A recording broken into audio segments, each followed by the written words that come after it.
here we go. We have played more than halfway of the baseball season, but this is the halfway point of the season because we just had the All-Star game on Tuesday. Baseball continues to have the best All-Star activities in terms of the home run and other clips of the softball games, and even the futures game is that game is pretty good. The All-Star game, I think in terms of feeling special in the Summer Classic, I think it still feels really cool what they do, and the players care, and I think all the mics that they now have, I think it makes the players more personable. I think we're able to see the personality behind the players. I would like to see them kind of tinker with the lineups where we're getting the best pitchers versus the best hitters towards the end of the game. But it's an All-Star game. We're not really going to complain about an All-Star game. But halfway through the season, one of the things we've learned is that we have a very competitive AL East, and every other division is kind of in the middle.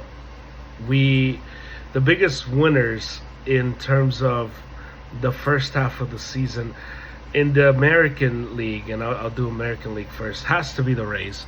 The Rays are the biggest winner. Although they kind of stumbled heading into the All-Star game, and they have some injuries with their pitching staff, overall I think they have the best team in the American League. The team that is another winner in the American League is the Rangers. They spent all this money over the last 2 seasons, and it looks like it's finally paying off. They have a rejuvenated Nate Eovaldi. DeGrom is injured again, but Seager's finally having a breakout season. And then Simeon's also playing really good. So the Rangers are the big winner. But one of the things to look for, and I think I keep saying this over and over when I talk baseball to people, don't sleep on the Astros. I know the Astros started slow and they had a bunch of injuries, but don't sleep on them, because I think out of all the teams left in this race, they are the ones that have a team built for the postseason. I just like their pitching, even though they've had some injuries there. I like their offense still. It's a veteran group. They've been here before, and I think they're gonna continue to play better as the season develops and as we get into August and September and October. I think that team's gonna be really difficult to deal with. Another winner is the Orioles. The Orioles have built on the season they had last year, and I just like what they've done with that roster. I like that they've kept the roster together. I like that they've continued to develop their guys, because I have a stain there, coffee stain. And it's one of those things that you build on as the season continues to grow, and obviously this isn't a 1-year plan. This has been a plan that they've set for a few years now, and so they are finally reaping the benefits of that. And so the Orioles, another winner in the AL. We have in the National League, we have a few winners there. The best team in baseball, the Braves. The Braves are the biggest winner of the first half. They have the best team in terms of just how they're playing, that offense, pitching. That team is just the complete package, and so they're the biggest winner of the first half in all of baseball. But in the National League, they're the first big winner. And then you get the Dodgers, who are kind of a winner. They have a good roster. They're putting things together. It's not the same as a few years ago where they were world beaters, but that team is still going to be so difficult to deal with in the playoffs, just because of just how good that lineup is and just the experience that they have, even though their experience is kind of checkered because they kind of fold a lot when it comes to most. But we'll see how that goes for them. And then the Diamondbacks. The Diamondbacks are the feel-good story of the first half. They've played really well. They're second in the division with the Dodgers. although it's just like percentage points that they're second place. But it's been a great story for the Arizona Diamondbacks, who have, like the Orioles, kind of been rebuilding, and now they're able to showcase all their talent here on the big stage. We got losers. We got losers here. The first loser in the National League, we'll start with the Padres. The Padres, who have invested so much money into that roster. They are fourth place. They're sitting at 43 and 47 in the NL West. They were a team that after last year we thought they were going to be a World Series contender. Then they go out and get Xander Bogaerts, and now they're sitting fourth place in a division that's frankly not that good. They're still in it. It's 8.5 games behind or so that they're behind the Dodgers. So they could make up some ground if they get on some winning streak and they're able to shoot up the standings. But it's been a very disappointing first half for the Padres, who had hopes of the World Series in this season. Another disappointment have been the Mets, who, like the Padres, they're like the Padres of the East Coast. They've spent a lot of money, and just things haven't panned out for them, and so they've been disappointing this season, as they haven't been able to come up with the right answers for their team, and that's just honestly been the reality of their squad this season. Some of the winners from the losers, another loser for this team and for the National League has been the Phillies, who I think have kind of stumbled a little bit. They played in the World Series, so I thought they were going to be a little better and have a little more juice heading into this season. They are 7 games above 500, but I think just overall, watching them throughout the season, they haven't been the team that I thought they were going to be this season, and the Braves have been just the class of that division. Another winner for the let me add another winner. Another winner in the Diamondbacks, for the Diamondbacks, has been Corbin Carroll. He's been just a spectacular player for them, as he's been just so exciting to watch. He made the All-Star team, and so to see him just kind of shine has been super fun, along with Ellie De La Rosa, who has been outstanding for the Reds. And so those are your winners, those are your losers in terms of teams, players. In the American League, loser Yankees, they're a big loser. They re-signed Judge to a big contract.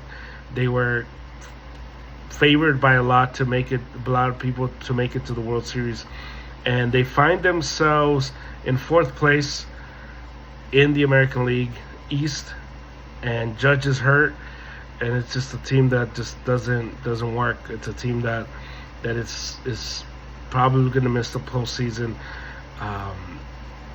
and who knows where the Yankees go from here. It's been a long time since 2009 where they won the World Series, where they've been in the World Series, and so you could blame the Astros, you could blame all that, but eventually you have to get there, and you got to find a way to get there. And if you're a team like the Yankees, that can be the excuse as to why you're not in the playoffs and competing year in and year out. So another loser is the Angels. The Angels came into this season with Shohei Ohtani, Mike Trout, on the backs of the WBC and all the hype that generated, all the excitement that generated. And Trout is hurt. He's going to be out for a while. And Ohtani is the most popular baseball player in the world today. In a long time, he's probably as popular as Derek Jeter was when he was playing, and because Derek Jeter was probably the most popular baseball player during that time. And then you go a little back to McGuire or even Barry Bonds. But there hasn't been a guy like Shohei Ohtani with his popularity and his excitement that he's brought to the game. Now, the Angels are, I think, for me, the biggest loser in this season because they have squandered the opportunity to build around those guys and get them to the playoffs. Otani's going to be a free agent. All my Dodger friends are excited because everyone kind of has him going to the Dodgers. The Angels are in a tough spot because you're going to lose him for nothing. I think they get like a third round conditional pick if he signs somewhere else. Or do you trade him and do you try to get like a Juan Soto type package for Shohei Ohtani? Buster Olney said from ESPN said that the Yankees are very I don't remember the word he used, but kind of like they're in the mix and they would be very interested in trading for Shohei Ohtani, which a lot of people would.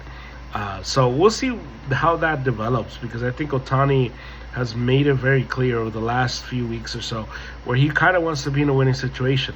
He played in the East Coast this season when he was when he went to play Fenway in New York and all that, and he kind of hinted on like, man, I like the energy. The energy here is different. So we'll see. I think if he goes anywhere, I think the Dodgers are still the favorite. I don't think the Angels are going to trade him to the Dodgers. I think he would have to sign in the offseason with them. But if you're the Angels, you probably are.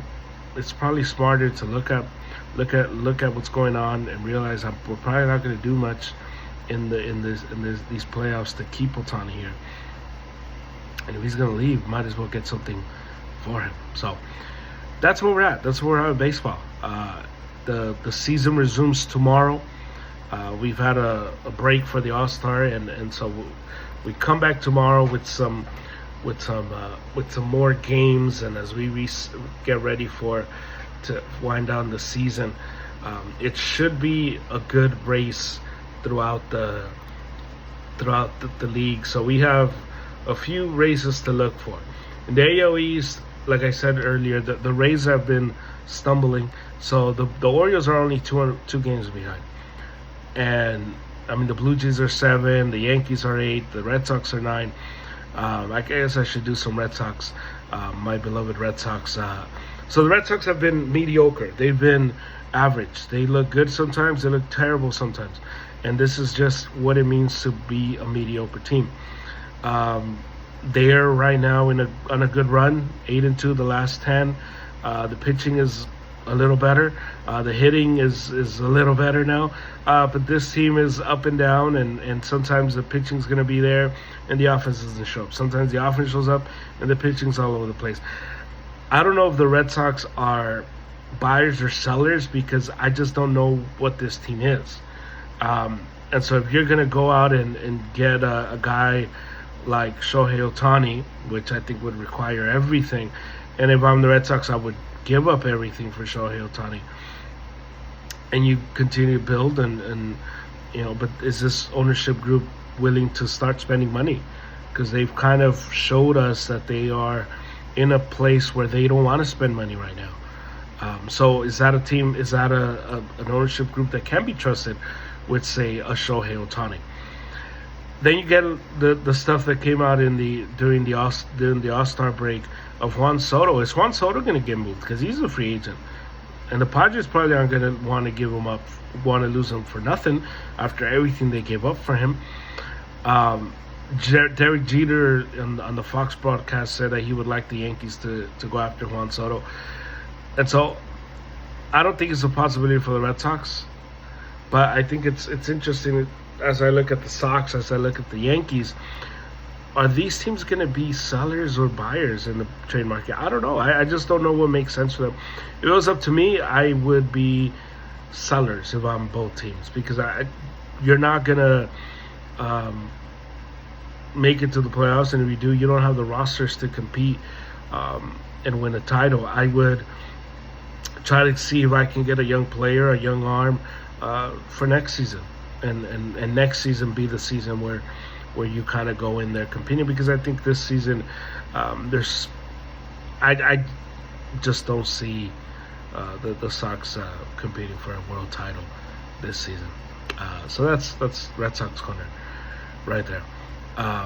In the AL Central, the Guardians and the Twins are half a game in that division, so keep an eye out for that. The Tigers are 5 games behind. The Tigers, who are going to be better. The Tigers are going to be like who the Orioles are today in a few seasons, because they're rebuilding. They're going through it as well. Javier Baez has been a disaster for them, though. So we'll see what happens with that guy, because they gave him a big old contract. But Detroit is definitely a team that I like in the next few seasons. The White Sox are a complete mess. Look out for them to be a complete seller in the trade deadline. Maybe a guy like Tim Anderson and other type of guys become available from that roster. In the AL West, Rangers, Astros, that's going to be a fun end of the season type of race. The Astros are only 2 games behind for everything that everyone has been saying about the Stros. They're only 2 games behind. They're right there. So that's why, to me, that's the team to beat still in the AL. Not just because they're the defending champions, but because I think they're still the best team in the American League. When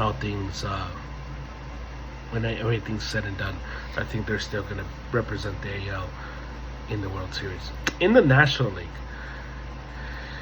the AL East is almost pretty much wrapped up. The Marlins are second in that division. And so shout out to the Marlins. Another winner. I forgot to add them to the winner list. Another winner in this first half. They just have had really good performances from that roster. Luisa Arias, who has been the star and the darling. He was the darling on Tuesday's game, and that guy's just so much fun to watch. He's such a fun hitter because he's so smart, and he just doesn't wait for the pitch count. He kind of just goes. He gets his pitch and he goes.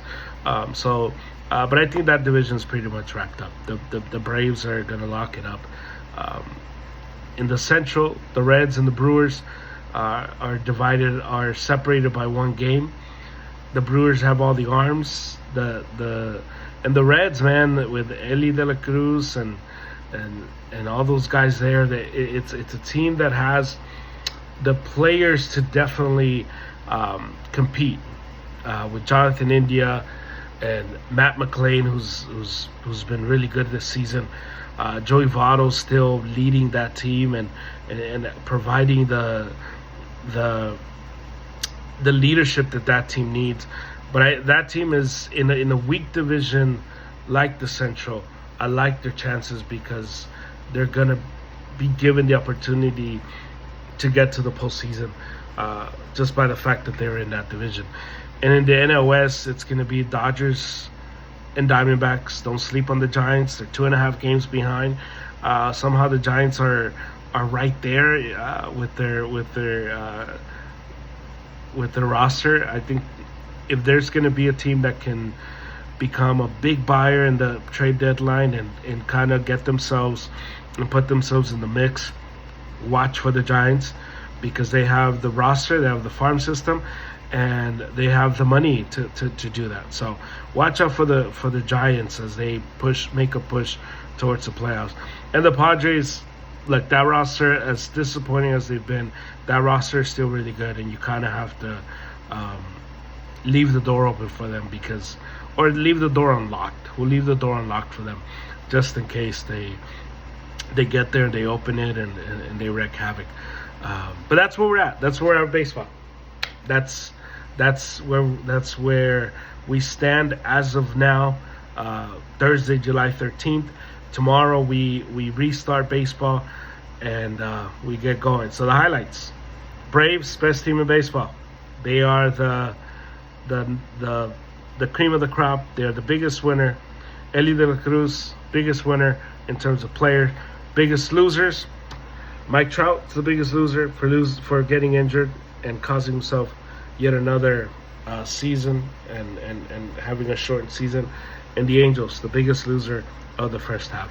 That's where we're at. Arrows Up Podcast. You can follow us on Instagram, and you can follow me on Twitter, Germ4. for all the sports stuff, and just so please rate, review, subscribe to this channel as more sports stuff comes down the pike. For the Arizona Podcast, this is German. Peace.